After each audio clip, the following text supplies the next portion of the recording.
Nasıl olur da küffar Kelemez'e baskın verir? Nasıl olur da bizim kadınlarımızı esir alıp götürürler? Oruç'la Hızır'ı da denizde pusuya düşürmüşler. O yüzden geç kalmışlar. Kelemez'deki Leventler savunmuşlar ama hepsini kıymışlar. Allah rahmet eylesin. Kemal Reis, ben bundan böyle burada kalamam. Sen bana bir gemi tahsis edesin. Oruç'la Hızır gerekeni yapacaktır. Sana burada ihtiyacımız var. Sen burada kal.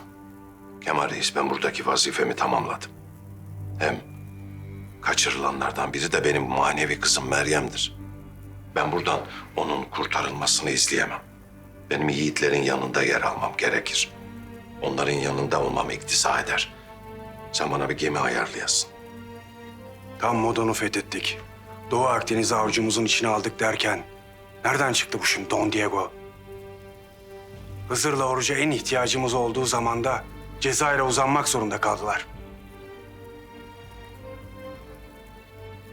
Kader Kemal Reis, kader. Oruçla Hızır nice fetihler gerçekleştirdi. Nice küffarın başına eğdirdi. Doğu Akdeniz'deki hakimiyetimizi sağladı. Belki de kader yolculuklarındaki sıra Akdeniz'in batısına gelmiştir. Bunca bela, bunca eziyet. Kim bilir, onların kaderlerinin yolunu çizen alametlerden, işaretlerden farklı bir şey değil. Ama hayır bildiklerimizde şer, şer bildiklerimizde hayır vardır. Kim bilir, belki Hızır'la Oruç'un kaderi bundan böyle Cezayir'de yazılacaktır.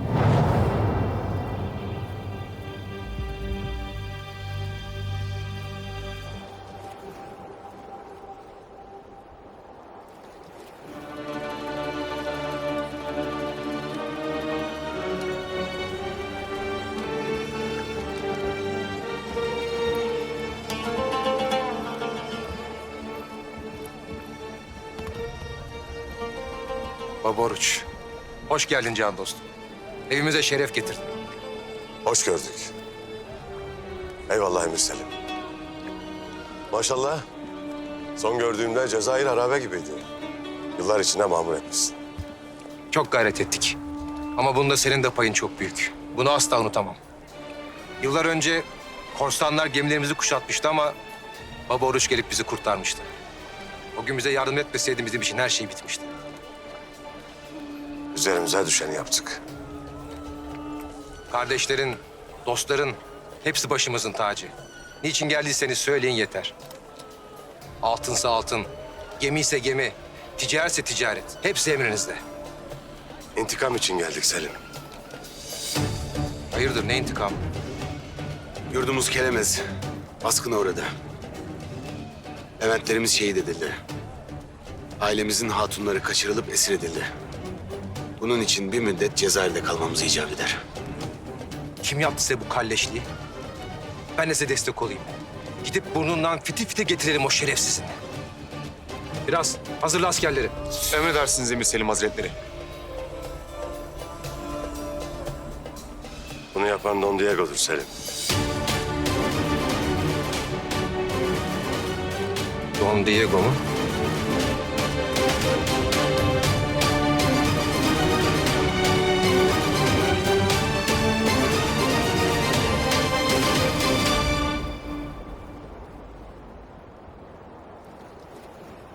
Bugün kestiğin diyet vermelerini söylemiştin.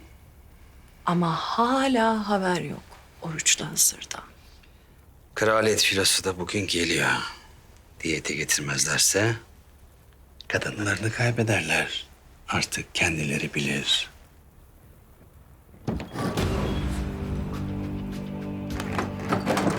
Hey.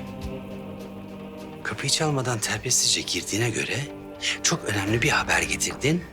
Umarım. Önemli abi. Hem de çok önemli. Oruç'la Hızır Cezayir'e gelmiş. Ne? Hiç ses çıkartmamalarının sebebi buymuş demek ki. Adamlarımız onların gemilerini görmüş.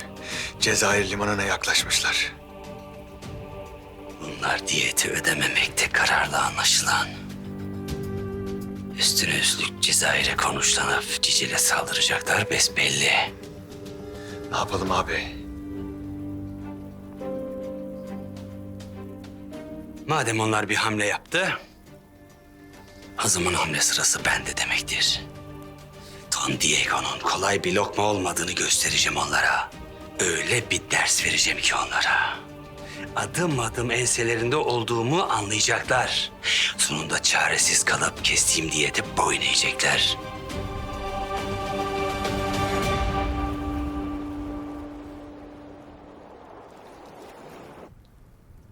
Don Diego çok kuvvetli biridir Oruç. Bütün Akdeniz onun korkusundan titrer. Cezayir'le konuşlanıp onunla savaşırsanız bizim de başımız belaya girecek. Bu hiç iyi olmadı. Onun davası bizimledir Selim. Sana dokunmaz, merak etme. Senin onunla ticaretin vardır. Bize bir kervan ver kafi. O kervanla gizlice Cicil'e sızar, kurtarırız hatunları. Cezayir'de konuşlandığınızı, size kervan verdiğimi öğrenmeyecek mi? Ha? O vakit ne olacak? Size yardım ettim diye bana da saldıracak. Sen bize yardım edersin de biz seni yalnız koyar mıyız?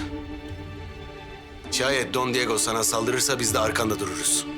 Sana zarar vermesine müsaade etmeyiz. Hızır, burası Doğu Akdeniz'e benzemez. İspanyollar her yerde hüküm sürerler. Don Diego da onların en kuvvetli amiralidir. Sizin gibi 40 tane destek gelse yine başa çıkamam onlarla. Üstelik İspanyollarla olan ticaretim de zarar görür.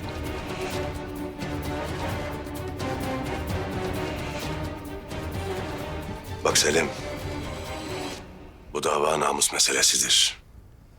Hatunlarımız elinde. Eğer bugün kurtaramazsak onları bir fenalık yapacak onlara. Bunun için de Cezayir'e konuşlanmaktan, kervanla sızmaktan başka çaremiz yoktur. Sen de beni iyi anla Oruç. Yıllarca ne zorluklar çekerek büyüttüm ben Cezayir emirliğini. Şimdi dört başı mamurken tehlikeye girmesine izin vermem. Tüm bu debdebe, mal mülkün içerisinde ahde vefayı unutmuşsun belli ki. Dostuna karşı bir kafiri yeğlersin. Sana gemi vereyim. Altın vereyim. İstersen paralı asker tutup onları vereyim. Ahde vefaysa al sana ahde vefa. Ama benden daha fazlasını bekleme. Sizin yüzünüzden Cezayir'i tehlikeye atmam. Ailemizin hatunları Don Diego'nun elindedir. Namusumuzu çiğnetmeden onları kurtarmamız gerekir. Bunun için de Cezayir'de bir gün kalmak icap eder. Ne kalacağız? Sen ahde vefayı hatırlamasan da biz gerekeni yaparız. Hele.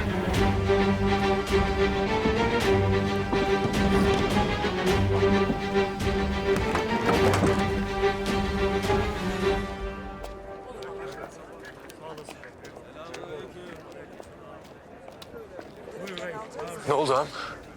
Kervan verecek mi bize Selim Tumi? Bırak kervan vermeyi, burada kalmamızı bile istemez. Don Diego ile arasını bozmaktan çekinir. Sen vaktiyle bu adamı yok olmaktan kurtarmadın mı ağam?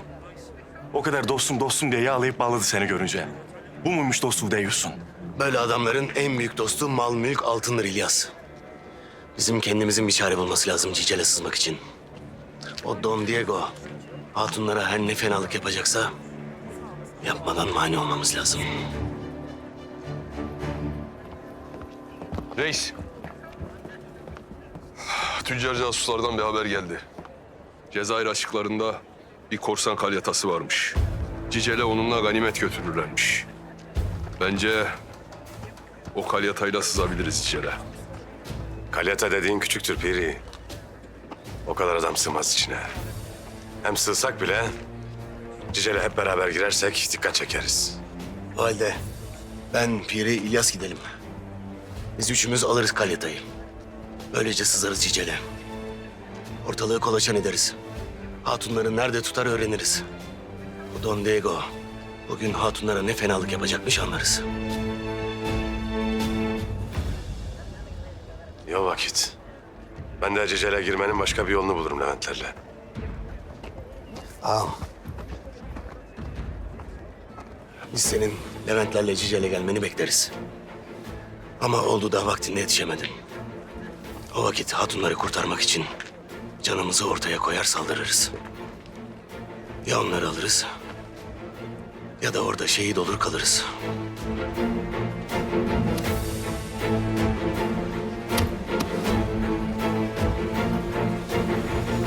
Don Diego, bugün krala gönderecek bizi. Oruç ve Hızır'dan hala ses seda yok. Elbet bizi kurtarmak için ellerinden geleni yapıyorlardır ama... zaman geçtikçe de ümidim kırılmaya başlıyor artık. Çifte izdivaç bereket getirir demişsin hala. Şimdi çifte ayrılık acımızı mı katlayacak hala? Buradayken kurtarılmak için umudumuz var. Ama İspanya'ya gidersek yüreğimiz bir ömür yangın yeri olacak. Zindanlar sabır imtihanlarının olduğu yerlerdir. Sabredin. Takat getirin kızlarım. Elbet bizi bunların eline koymayacaklar, kurtaracaklardır.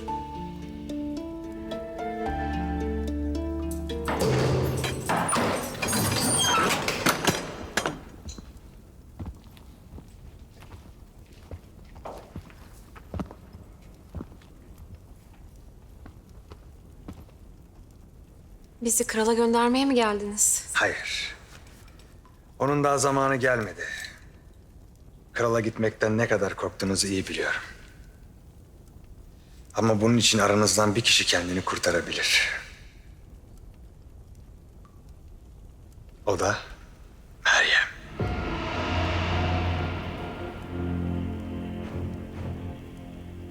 Ne demek bu? Evet Meryem. Eğer benim kadınım olmayı kabul edersen seni krala göndertmem. Sen birini sanırsın köpek! Yeter artık bu namussuzluk, alçaklar! Defol kızımın başından. Defol, çek elini kızımdan. Hızır nasılsa seni kurtaramayacak. Ama benim olursan burada kalırsın. O ihtiyar krala hediye değil, benim kraliçem olursun. Karar senin.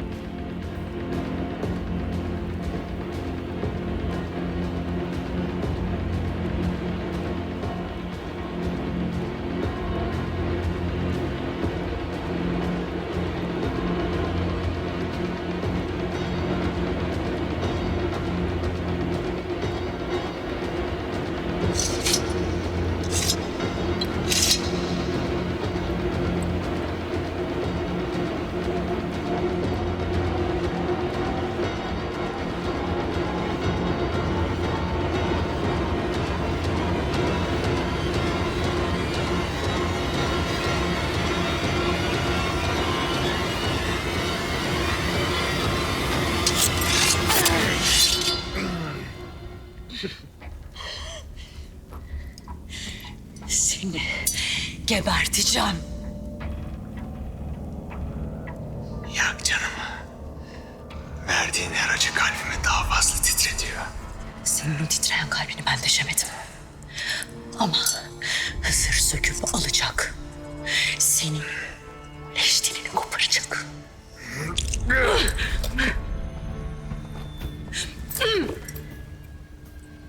Cezayir'e gelmişler zaten. Ciceli basıp sizi kurtarma planları yapıyorlarmış. Biz demiştik bizi sizin elinizde bırakmazlar diye. Krala göndermeden tepenize binecekler. Biz onların tepesine çoktan bindik ama. Oruç, Hızır, İlyas ve yanındaki herkes Cezayir'e varmadan ölecek. krala doğru yola çıktığımızda onların ölüm haberini alacaksınız. Buraya kadar geldilerse artık sizin tuzaklarınıza düşmezler. Öldü sanırsınız, eceliniz olurlar sizin. Hiçbir şey yapamayacaksınız. Geberdiklerini de görürsün. Hadi.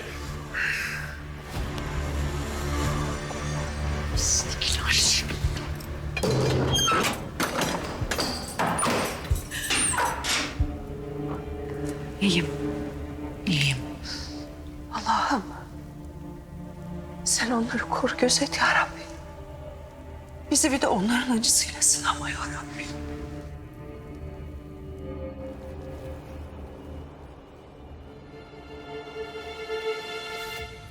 Hızır korsan kalyatasıyla sızacak Cicele'ye. Eğer biz yetişemezsek yalnız başına saldıracaklar. Ne yapıp edip gerekirse bir kervan düzüp Cicele'ye gizlice gireceğiz. Selim Tumi'den berat almak lazım Hünkârım. O da asla vermez bize. Yıllanmış İspanyol şarabıdır beyler. Afiyetle için. Yavra benzer bir halimiz mi var da bize çorap koyarsın ola? Her yerde içki kumar gıpte gider. Bu ne haldir ula? De hele. Bu ne yahu? Burada hepsi serbest. Beğenmiyorsanız defolun gidin buradan. Senin...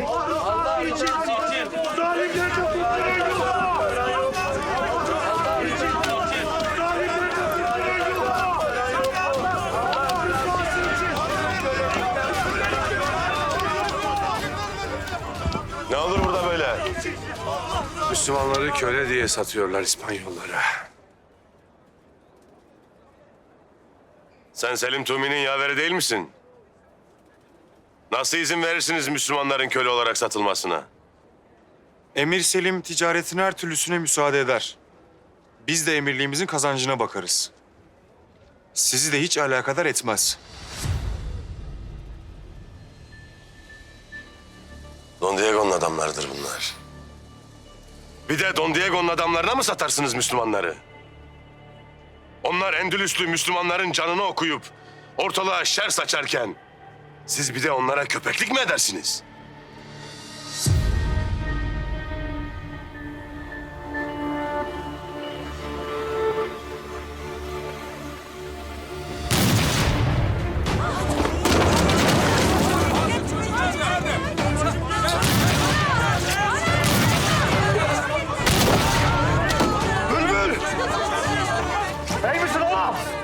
Çok şu kurşunu çıkartalım yarını. Hadi. Tez götürün haydi.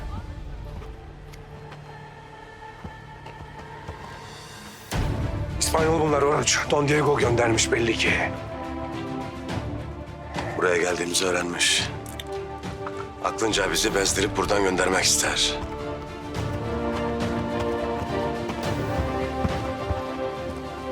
Ne oluyor burada? He?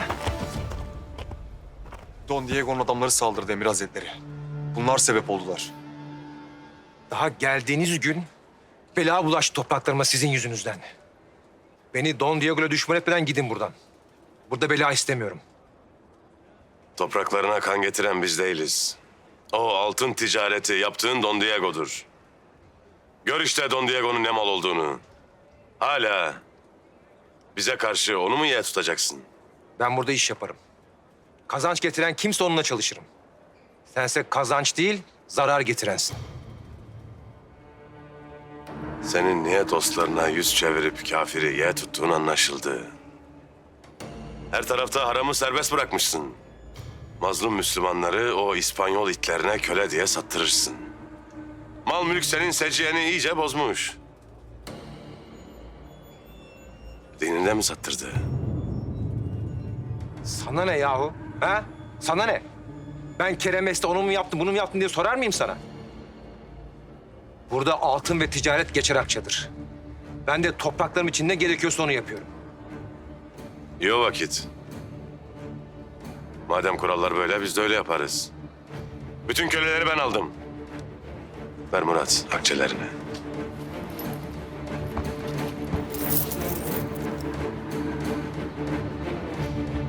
Zinhar alamazsın.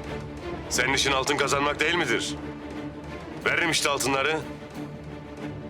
Bu mazlumları o herife köle ettirmeyeceğim. Bu köleler benim malım. İsteğine değil, istediğime satarım. Hepsi İspanyollarındır. Firas, bunlar sağ salim gidene kadar siz de onlara refakat edin. Emredersiniz Emir Hazretleri. Hadi yürü. Yürü. Sallanma. Bana bak Oruç. Çizmeyi aşmaya başladın. Başımı belaya soktun yetmezmiş gibi bir de işlerime karışırsın, öyle mi? Dostumuzun altına bu kadar sustum. Ama artık sabrım taştı. Başımıza daha büyük işler açmadan Cezayir'i terk edin.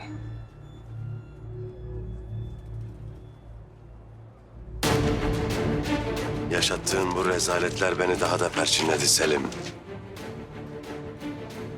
Buraya kadar gelip yalnızca Don Diego'nun işini bitirmeyeceğim. Senin de hesabını tutacağım.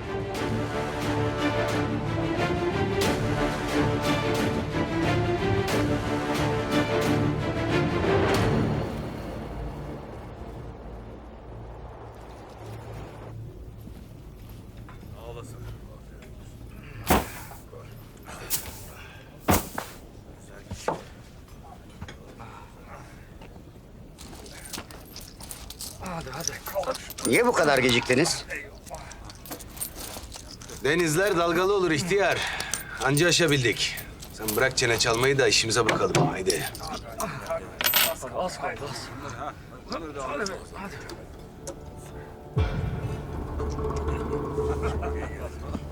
Hoş geldiniz.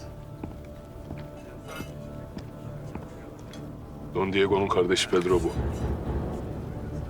Gelen amirali karşıladığına göre mühim biri olmalı. Şu amiral kim ihtiyar? Ne işi var burada?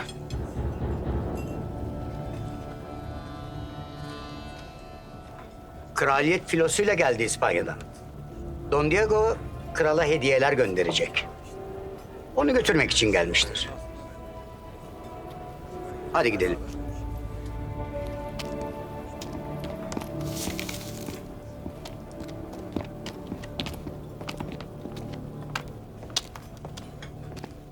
Don Diego Endülüsleri alamamış. Kralımız onları hediye etmesini bekliyordu. Bu çok kötü oldu Don Diego için. Merak etmeyin. En az Endülüsler kadar kıymetli bir hediye sunacağız kralımıza. Buyurun. Size onları göstereyim.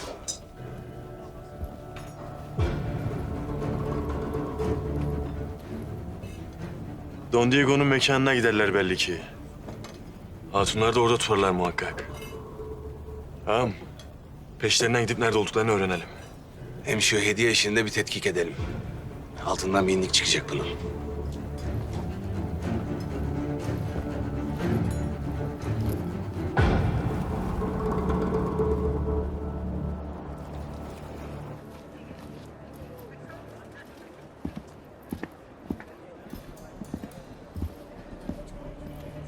Selim Tumi ne demeye çağırdı beni buraya?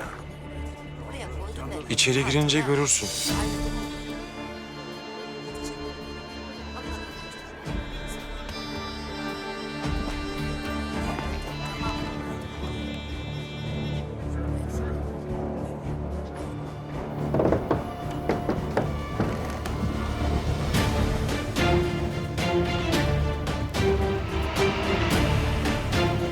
Sen hangi cüretle karşıma dikilirsin?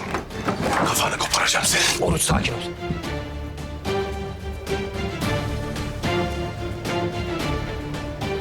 Neyine sakin olacakmışım?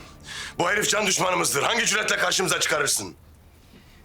Buraya anlaşma için çağırdığını söylemiştin Emir Selim. Mekanında kılıçla mı muamele gösterilecek bize? Ne anlaşmasından bahsedersin sen soysuz? Don Diego'yu buraya ben çağırdım. Konuşup anlaşın, aranızdaki meseleyi halledin diye. Ben de hakim olacağım. Neyine hakemlik edecekmişsin sen? Bu herifle intikamımız vardır bizim. Ne halt yemeye kalkışırsın böyle işlere? Aranızdaki meselenin topraklarımda huzur kaçırmasını istemiyorum. Konuşup anlaşın, beni zora sokmayın. Anlaşma yok. Hatunlarımızı geri verir, kellesini kurtarır. İşte en başından beri bütün anlaşmanın yollarını kapadı bunlar. Yahu siz benim canımı zaten alamazsınız. Kadınlarınızı istiyorsanız kestiğim diyeti ödeyeceksiniz. Neydi o? 10.000 altın. Bir de o Endülüslü Müslümanlar. Ne oldu? Onurum mu çiğnendi? Hı? Ne kadar berbat bir şeymiş değil mi? Ya. Ben de sizin benim onurumu çiğnemenin karşılığını istiyorum. Sizi uyarmıştım ama dinlemedin. Elçi gönderdim. Başını kestiniz. Ama bütün bunlara rağmen ben hala iyi niyetimi koruyarak anlaşma yapmak için buraya geldim. Ama siz hala inat yapıyorsunuz. Kestiğim diyeti ödeyin ve sabrımı daha fazla taşırmayın. Bizim taşan sabrımız ne olacak peki? Cicele gelip bir kan döktük, iş buralara kadar geldi. Şimdi o Ciceli senin başına yıkacağız. Ne diyetine boyun eğeceğiz, ne de hatunlarımızı eline bırakacağız. Kadınlarınızı kurtarmak için son şansınızı da kaybettiniz. Şimdi ne yaparsanız yapın. Cicele gelseniz bile onları bulamazsınız. Çünkü kadınlarınızı kralıma hediye olarak göndereceğim.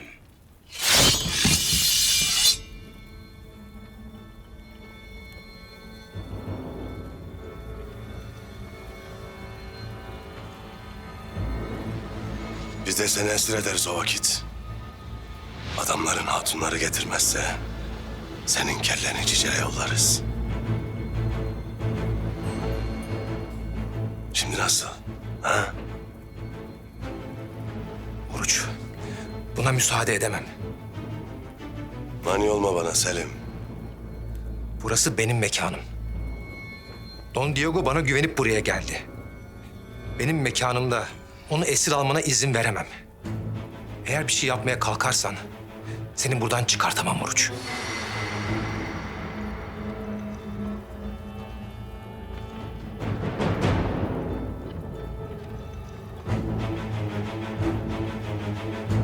Lütfen.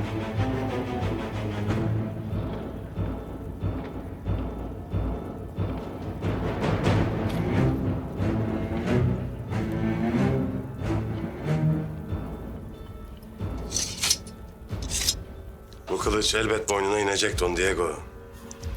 İşte o vakit kurtaranın olmayacak. Hatunları alıp kelleni İspanyol kralına göndermezsem bana da Baba Oruç demesinler.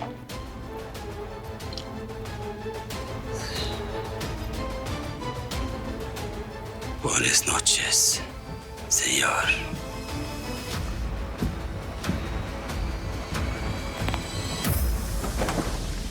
Teklifini kabul etmedin Oruç.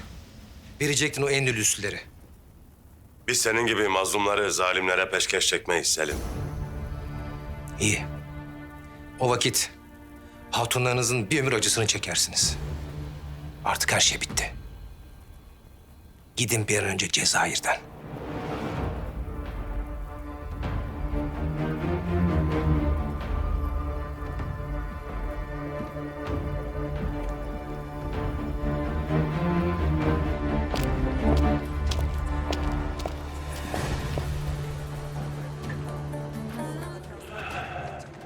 Don Diego'nun adamları burada Oruç. Ne oldu?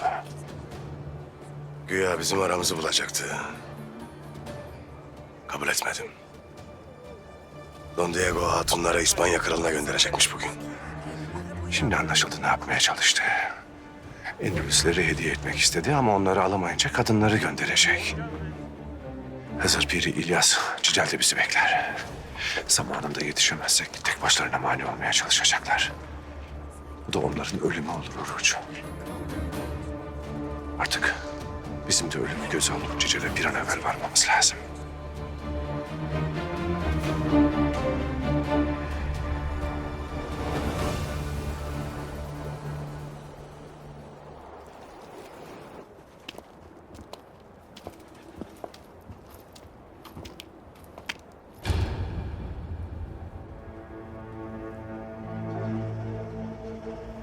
Don Diego'nun mekanı burası belli ki. Hatunları da muhakkak burada tutmaktalar.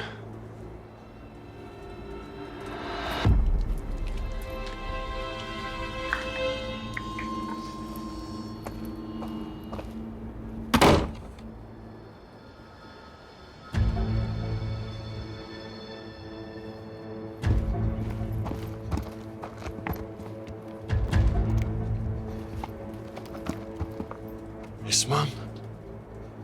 Meryem.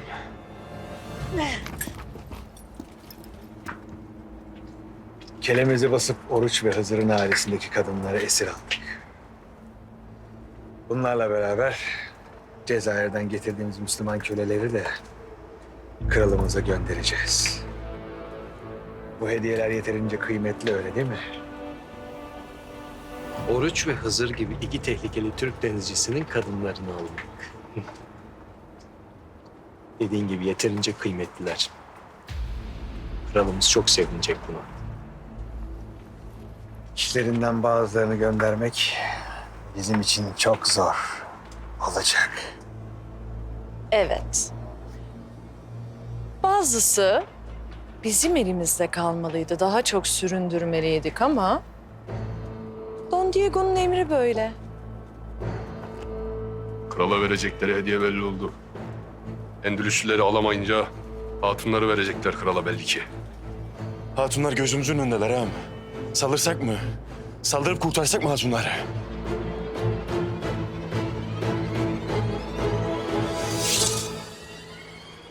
Oruç Reis'le Hızır'a Cezayir'de hiçbir şey yapamadınız değil mi? Anlayın ki kılıçları ensenizde. Hiç beklemediğiniz bir anda boynunuza inecek o kılıçlar. O zaman krala asıl hediyenizi biz yollayacağız. Bizi beklerken kellelerinizi kucaklayacak. İkiniz ölümde bile ayrılmayacaksınız. Merak etmeyin. Sizin ne yapacağınız ayan beyan belli oldu artık. Ama unutmayın, son sözü hep biz söyleriz. Götürün bunları içeri. Hadi yürü.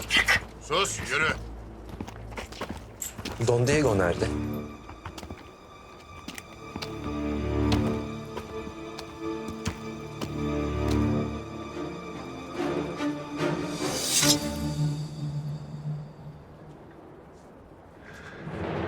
Onlar böyle gözümüzün önündeyken beklemek bana da ağır gelir aslanım. Ama elimiz mecbur bekleyeceğiz. 3 kişi saldırarak kurtaramayız onları. Sonra bizi de esir alırlar. Hatunları tuttukları mekan belli oldu. Ağam. Tertip yapıp oraya basalım. Oruç ağam buraya sızana kadar bekleyeceğiz İlyas. Ama oldu da ağam vaktinde gelemedi. O vakit canımızı ortaya koyup hatunları kurtaracağız. Sen merak etme. Haydi Aresim. Haydi ağam.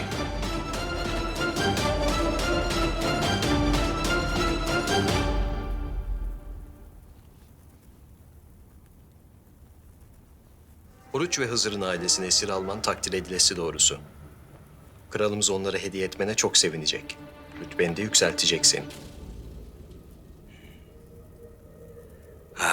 Aslında Endülüslüleri hediye edecektim kralımıza ama o inatçı Oruç kabul etmedi.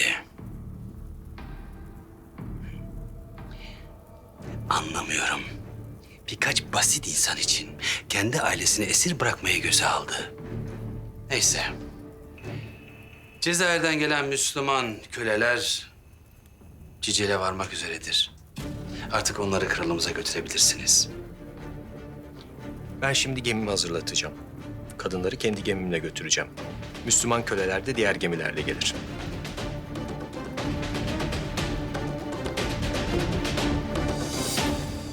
Meryem'i krala göndermek zorunda mıyız abi? 3 kadın gitse ne olacak?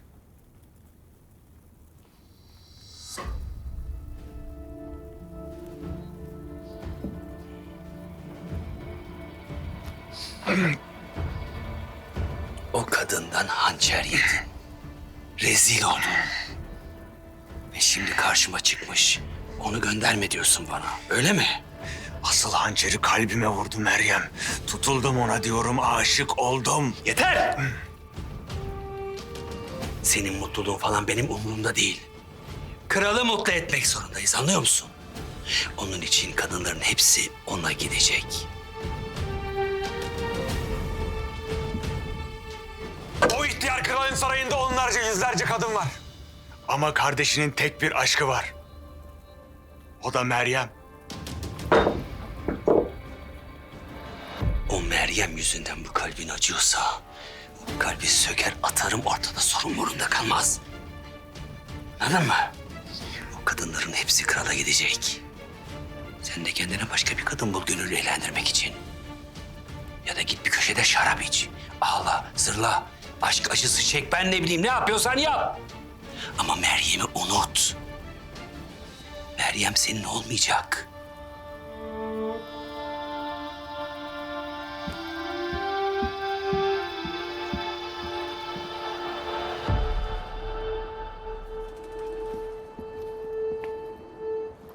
Oruç Reis'ten ses seda yok. Hala Cicel'e sızamamış belli ki.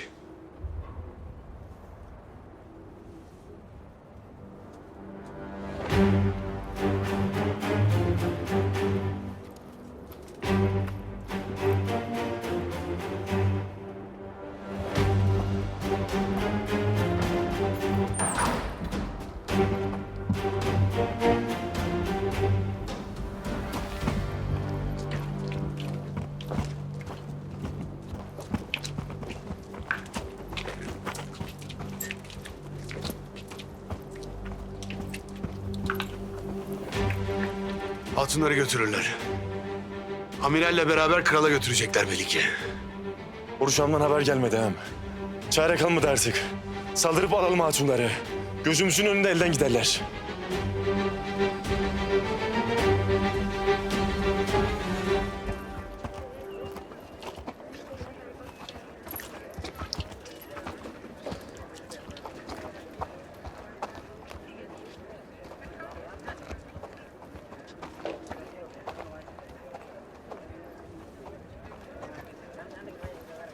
Dediğim gibi kadınları ben kendi gemimle götüreceğim. Cezayir'den gelen Müslüman köleleri de diğer gemilere bindirip gönderirsiniz.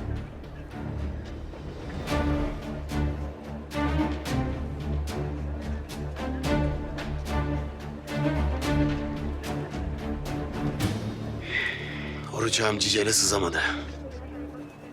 Mecbur biz saldıracağız. Hazırlıklı olun.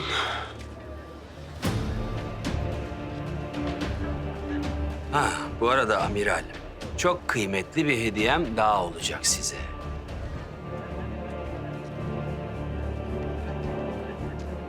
Nedir?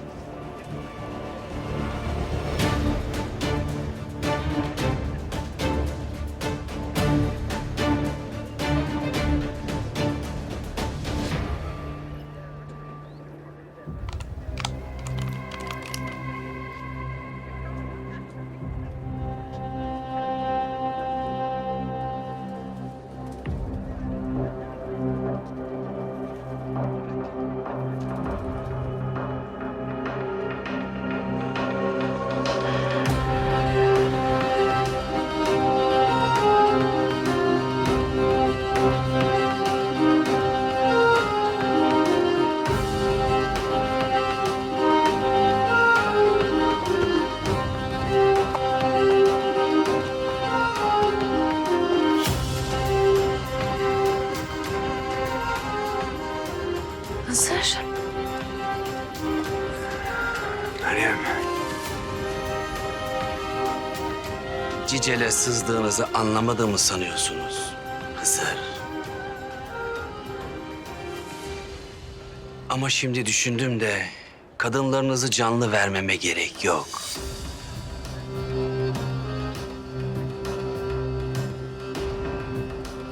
Sadece kafalarını göndersem yeterli.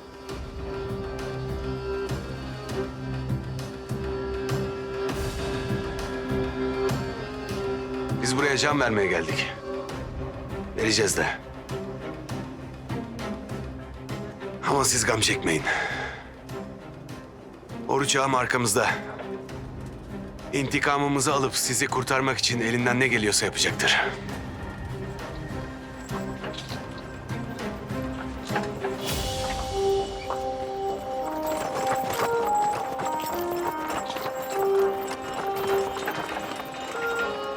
Cezayir'deki Müslüman köleler de geldi.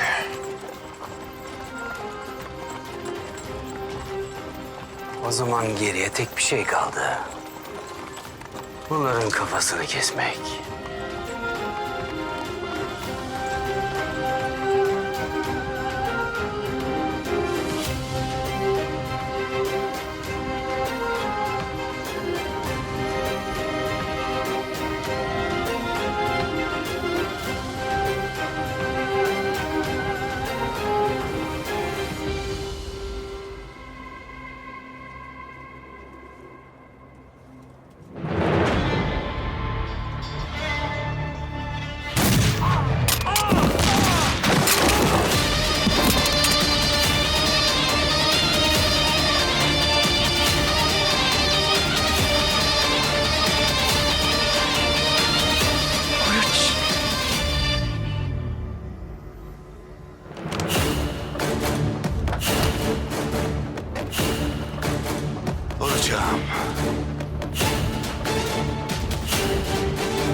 Oruç daha son sözünü söylemedi.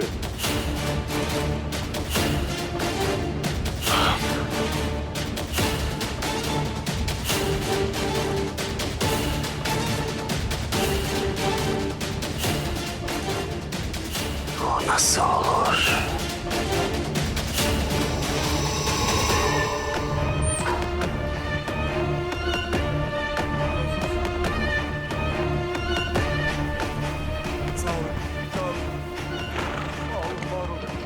Eğer bu köleleri alırsan Emir Selim bunu yanına bırakmaz. O Selim'e söyle. Baba Oruç hiçbir mazlumu zalimin eline bırakmaz. Hele Don Diego'nun işini bitireyim. Sıra ona da gelecek. Köleliğiniz bitti kardeşler. Hepiniz hürsünüz artık.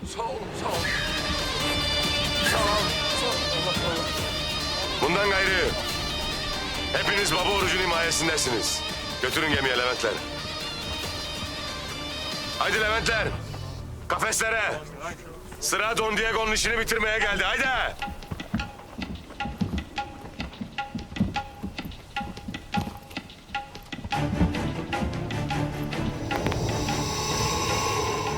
Kralınıza kellelerinizi kılıcımla yollayacağım.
Barbarossa.